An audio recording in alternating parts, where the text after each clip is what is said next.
Rajkot police commissioner Shri Brijesh Kumar Jha, additional CP Shri Mahendra બગડી સાહેબ તેમજ zone DCP zone 2 Rakesh Desai સાહેબ દ્વારા અવારનવાર રાજકોટ શહેરની આજુબાજુના જિલ્લામાં દરિયાઈ માર્ગો, દરિયાઈ વિસ્તાર હોય જેથી ત્યાંથી વન્ય પ્રાણીઓ તેમજ વન્ય જીવોના અવશેષો, અંગો વગેરે મેળવી અને તેનું ગેરકાયદેસર વેચાણ કરતા હોય જે માલવીયાનગર પોલીસ સ્ટેશન દ્વારા ગઈકાલે 970 ગ્રામ વેલ માછલીની ઉલટી એમ્બરગ્રીસ પકડી પાડવામાં જે અંગે જાણવા દાખલ કરી આગળની તપાસ ફોરેસ્ટ વિભાગ તરફ સોંપવામાં આવેલ છે અને આ કામે 2 વ્યક્તિઓ પકડાયેલ છે, જેમાં કાળુભાઈ નાગજીભાઈ કયાડા, માનપુર ગામ, તાલુકો મેંદરડા, જિલ્લો જુનાગઢ તેમજ પ્રફુલભાઈ શૈલેષભાઈ ટોળિયા, બજરંગ નિવાસ, અંકુર નગર, શેરી નંબર 8, અંકુર મેઇન રોડ, રાજકોટ નાવને પકડી પાડવામાં આવેલ છે.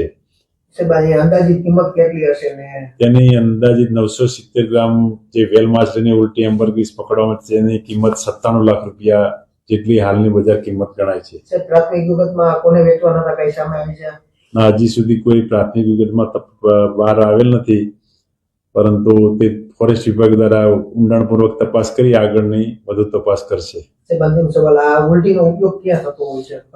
ઉલટીનો ઉપયોગ મેડિસિનમાં તેમજ પરફ્યુમ સેન્ટ બનાવવા થતો હોય છે.